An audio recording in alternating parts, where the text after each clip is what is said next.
ada film yang tiba-tiba masuk aja nih, Bay. Cerita coming of age, kita nggak tahu terlalu banyak. Iya. Begitu kita nonton, kita suka.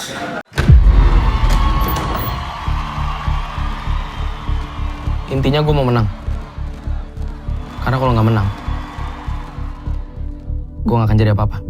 The Talkies. Ngomongin film bersama Bayu dan Edoy. Nobody. Loves K. Mobile Legend ini terus terang benar-benar di luar area gue nih, Bay. Oke. Ya, tapi gue punya di keluarga gue, apalagi kalau lagi liburan sekolah, anak-anak pada ngumpul main Mobile Legends. Mobile Legend. Kalau gue kebetulan, walaupun nggak main Mobile Legends, kayaknya nggak sesuai dengan umur gue ya. Tapi gue pernah terlibat dalam project-project Mobile Legends. Jadi gue kurang lebih mengetahui scene-nya seperti apa. Oke. Mobile Legend ini jadi tema sentral di Nobody Loves K. Ceritanya tuh tentang K yang memang ini kan kayak from zero to hero gitu kan ya. Coming of age, karena memang ini ceritanya K di masa formatif ya, di usia sekolah. Dia dari keluarga miskin ya? Dari keluarga miskin, nah dari keluarga yang banyak hutang sebetulnya. Terus kedua orang tuanya jadi PMI. Yes. Dia di Arab Saudi ya? Di Arab Saudi, jadi dia tinggal bersama eyangnya yang buka warung. Si K ini emang ya dia hobi main Mobile Legends itu dan jago kebetulan. Dan jago. Kai, kamu kenapa sih suka banget main Mobile Legends? Gue ngerasa kayaknya tanpa game ini cuma anak pekerja migran yang sekolah berantakan. Jadi Nah. mereka bertiga nih. Bertiga. Ada K, si ada Bima Azril, Aurel si Josia, dan si Ido. Rebong. Jadi di antara tiga ini sebetulnya dua yang jago. Iya, jadi masing-masing tuh punya peran. Ini kalau gua nggak salah ya, tolong kalau salah dikoreksi. Jadi misalnya kayak si Aurel tuh jadi tank gitu ya, si Kay jadi jungler, Iya. Ido jadi Nggak tahu. planet spreader, iya. ya gitulah ya.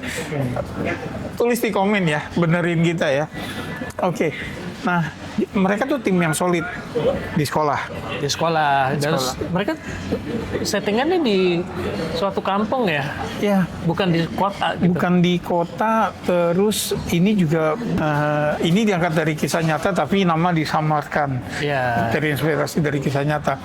Oke, jadi sebetulnya coming of age itu kan artinya masa pendewasaan ketika seorang remaja berada di persimpangan jalan kan, ya mau ambil ke depan, ke kiri atau ke kanan gitu kan, ceritanya gitu ya. Nah di sini kayak itu memang nanti pada akhirnya dengan dia hobi main Mobile Legends, tentu ada yang dikorbanin, yaitu sekolahnya. Ya, dia tuh yang terlalu konsen main game sehingga neneknya berulang kali dipanggil. Ya, Tapi sebetulnya bukan tanpa alasan karena Kalau suatu saat aku sukses nanti, aku pengen bisa bantu eyang, bantu ayah, bantu ibu, biar nggak kerja di luar negeri lagi. ya. Nah jadi dia ikut lomba, ya. pertama dia ikut-ikut antar kampung dulu. Iya. Which is nggak ada tandingannya lah ya. Menang-menang. Dengan Ido, dengan si Aurel ya. Aurel. Tapi begitu mereka oke, ini antar kampungnya sendiri udah nggak ada lawan. Terus ke Ikut kompetisi resmi. kompetisi yang lebih tinggi lagi, melibatkan kampung sebelah. Tentu dia membutuhkan yang lebih lagi kan, karena mereka ada punya titik lemah nih, si Aurel yang nggak terlalu jago. Itu tuh mulai konflik Mulai ada konflik.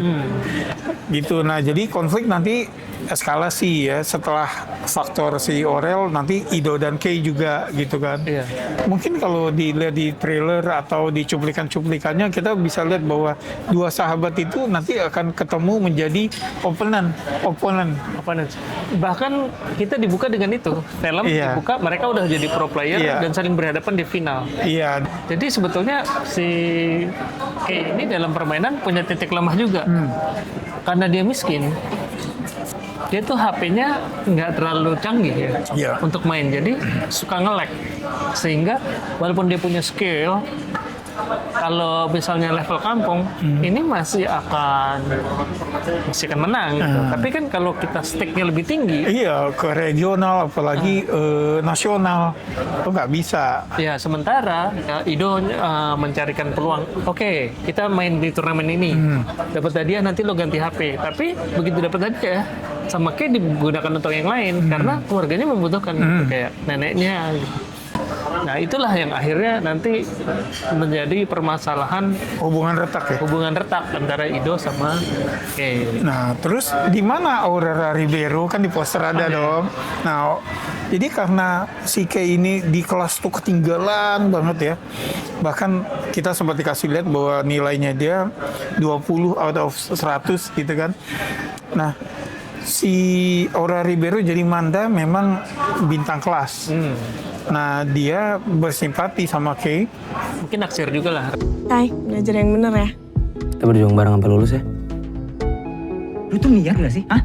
Apa yang disuarakan oleh Manda itu sama dengan yang disuarakan oleh orang tua Kay ya.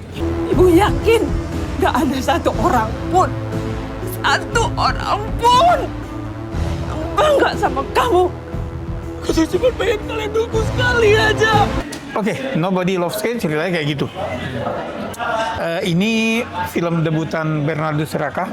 Iya, gue juga belum pernah dengar siapa Bernardus Raka. Makanya pada saat film ini muncul cuma dapat sedikit screennya. Walaupun gue juga baru sadar bahwa Visinema di belakang. Visinema yang bawa. Gue harus angkat topi sama Visinema ya, berani dia bawa film-film yang Orang lain nggak mungkin nggak mau ngangkat, nggak mau beli gitu ya. Gitu. Penulisnya juga Johanna Watimena, ini juga baru Berdua bareng Bernardus Raka juga. sama Bernardus Raka. Ini kan cerita itu dari Kairi ya, memang pro player. Diangkat dari kisah nyata ya. Nah, kemudian juga yang menonjol di sini sinematografinya. Gimana dia bisa ngasih efek-efek dramatis di saat dibutuhkan. Iya. Gitu. Nah, tentu ada peran sutradara juga di situ. Iya. Nah, di mana unsur-unsur dramatis dibutuhkan, itu juga kemudian didapat dari musiknya. Musiknya. Itu gila sih ya.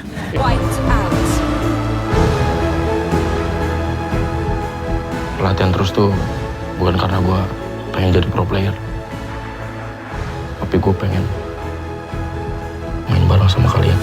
Menurut gua tepat. Artinya adegan yang perlu dikasih musik, yang nggak perlu dikasih musik biarkan Silent orang lain aja.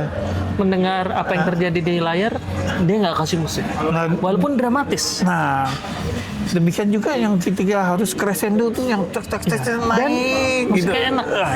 Itu Zack Casely sama dan ini Yudi Arvani. ya, mereka selalu berdua. Oke. Nah, jadi bayangin kita nonton film ya, banyak yang memang dari penulisan, dari penyutradaraan, dari acting. Ini actingnya gila semua nih ya kalau menurut gue ya, si lead-nya ya. Rebong tuh karena gue tahu dia awal dari sinetron kan ya. Gitu. Kemudian makin kesini kayaknya aktingnya makin berkembang. Film terakhir yang gue nggak terlalu suka, Ayah, ini arahnya kemana? Oh, iya. Dia bagus di situ. Betul. Gitu kan ya. Dia salah satu elemen yang bagus di situ. Di sini dia lebih bagus lagi. Iya. Ya. Kemudian Bima Azrul Sebagai peran utama, sebagai Kay. iya, gue lihat dia tuh dari masih aktor cilik ya. Nah, di sini dia jadi lead dan dia bisa carry ini film. Iya, karena sebetulnya si Kay ini kan anak baik ya. Dia anak baik, cuman dia memang Passionnya dilema. beda. Iya. Passionnya itu nggak konvensional gitu kan. Ya karena kalau dulu kan orang yang bolos sekolah ada anak nakal. Nah, Dia bolos sekolah karena terpaksa melakukan, walaupun nggak akan dimengerti sama Iya. generasi yang lebih tua. Kai, kalau kelakuan kamu sama nilai kamu nggak berubah, kamu ibu bawa ke Arab sini. Nah, jadi semua elemen tuh padu.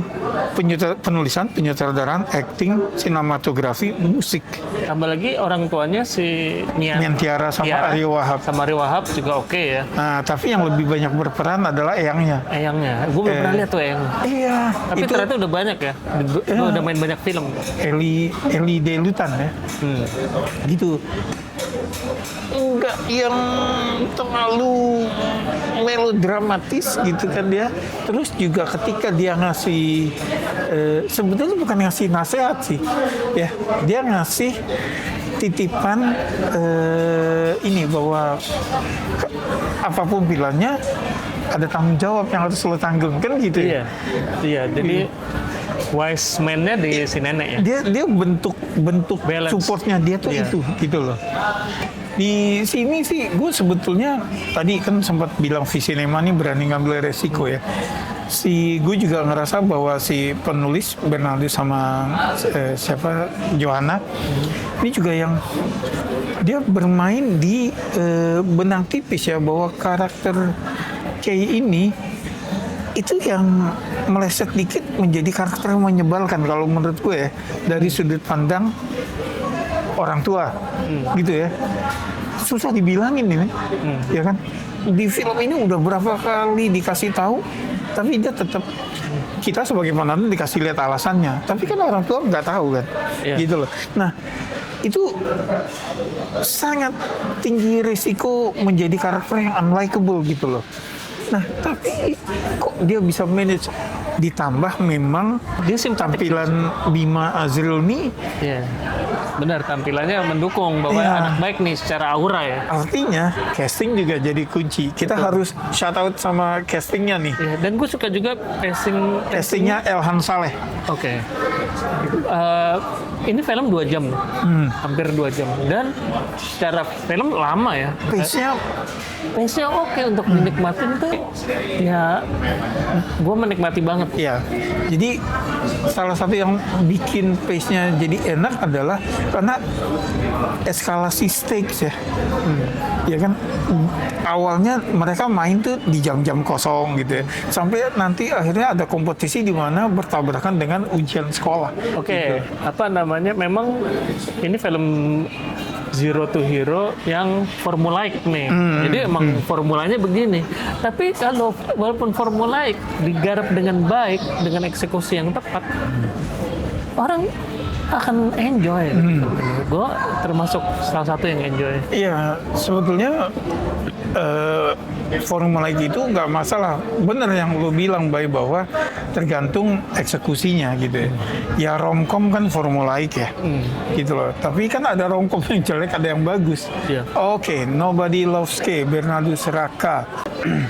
Ini seperti targetnya remaja ya, gitu ya. Tapi gue rasa orang tua perlu nonton juga sih ya, biar bisa dapet Iya. ini point of view anak gue. Gue nggak tahu bisa selaku apa karena segmented Mobile Legend ya. Dan Walaupun filmnya juga nggak ada gembar-gembornya, Bay, selama ini, Bay. promonya kurang. Promonya kurang. Kayaknya budget promo Visinema dipakai buat yang lain kali ya. Terus ya tapi gue berharap film ini karena word of mouth bisa naik-naik terus nih. Walaupun nggak akan fenomenal jumbo, tapi Iya. gue harap bisa ditonton lebih banyak orang Mudah-mudahan- karena tadi starting screen-nya cuma sedikit ya. Iya, dan maksudnya mudah-mudahan investor tuh masih mau ngambil resiko bikin film kayak gini. Iya. Dengan pemain yang notabene bukan bintang besar. Bukan bintang besar. Gitu. Oke, skor. Skor, aduh, gue suka banget sama film ini dan bagi gue ini adalah salah satu film Indonesia terbaik tahun ini, walaupun banyak ya. Terus Kayaknya tahun 2026 nih salah satu nikmat banget buat Bayu. film coming of age terbaik Indonesia setelah Dua Garis Biru. Bagi gue ini ada film terbaik coming of age setelah Dua Garis Biru. Gue kasih nilai 9 dari 10. Oke. Gue enjoy. Gue juga enjoy. Tadi semuanya enak, bisa banget dinikmati. Gue nggak tahu Mobile Legend, Tapi gue bisa relate sama perjalanan si Kay, sama pilihan-pilihan, sama sikap-sikap orang tuanya juga. Yang kalau orang nggak ngerti mungkin justru ini orang tuanya jadi kayak villain gitu ya. Nah, bisa paham sama sikap mereka. Imbang film ini, gue kasih 8 sih, Bay. Wow. Oke. Gitu. Tadi selain koreksi pengetahuan minim kita tentang Mobile Legends, tulis di komen ya. Yang buat kamu yang udah nonton atau mungkin malah ada yang bertanya tentang film ini, silakan tulis komen. Makasih udah mampir. Jangan lupa like and share, subscribe di Hype juga. Sampai ketemu di film berikutnya. Salam.